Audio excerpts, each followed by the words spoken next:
Di sebuah rumah sederhana, ada keluarga yang terlihat sempurna. Suami penyayang, istri setia, dan tawa yang tak pernah absen setiap malam. Tapi tidak semua kebahagiaan benar-benar murni. Rudy bekerja sebagai karyawan biasa. Tidak kaya, tapi cukup. Nina, istrinya, selalu menyambutnya di depan pintu setiap sore. Aroma masakan hangat. Suara televisi pelan. Dan satu kebiasaan yang tak pernah berubah. Mereka sering tertawa di meja makan. Tetangga bahkan bilang, rumah itu seperti tidak pernah punya masalah. Tapi itu dulu. Perubahan datang tanpa suara. Rudy mulai pulang lebih malam. Sekali, dua kali, lalu jadi kebiasaan. Alasannya selalu sama, lembur. Awalnya Nina percaya. Sampai suatu malam, ia menyadari sesuatu. Rudy tidak lagi menatapnya seperti dulu. Tatapannya kosong, dingin, seolah jauh. Malam itu, Nina terbangun. Ada suara dari luar kamar. Pelan. Teratur. Saat ia membuka pintu, tidak ada siapa-siapa. Tapi dari ruang tamu, ia melihat sesuatu. Seorang wanita berdiri di depan televisi. Membelakangi. Diam.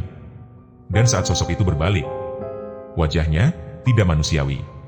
Nina terbangun dengan napas tersengal. Hanya mimpi. Atau mungkin bukan. Keesokan paginya, rasa tidak enak itu belum hilang. Nina mulai memperhatikan lebih dalam. Ia melihat sesuatu yang tidak seharusnya ada. Sebuah bungkusan kecil tersembunyi di bawah bantal Rudy. Di dalamnya, benda asing. Seperti jarum kecil. Kusam. Dingin. Jantung Nina berdegup lebih cepat. Ada yang tidak beres. Hari-hari berikutnya, semakin jelas. Rudy bukan hanya berubah. Ia mulai kasar. Mas, aku tuh ngomong, kok diam aja? Dan Rudy hanya menjawab dengan emosi yang tidak pernah ia tunjukkan sebelumnya. Kamu tuh cerewet banget. Nada suaranya bukan seperti Rudy yang Nina kenal. Lalu, bukti itu datang. Di dalam mobil Rudy, Nina menemukan sesuatu. Bukan miliknya. Celana dalam wanita. Dan sebuah lipstik. Tangannya gemetar. Saat ia melemparkan semua itu ke arah Rudy. Ini punya siapa, Mas? Kamu selingkuh ya? Rudy hanya menghela napas. Kamu ngapain sih? Masih pagi ngajak ribut. Dingin. Tidak peduli. Seolah semua ini hal biasa. Sejak saat itu, Nina tidak bisa diam. Ia harus tahu. Suatu siang, Nina mengikuti Rudy diam-diam. Dari kejauhan, ia melihat suaminya. Bukan sendiri. Seorang wanita berdiri di sampingnya. Cantik. Rapi. Senyumnya tajam. Dan yang paling menyakitkan, Rudy tertawa. Lepas. Bahagia.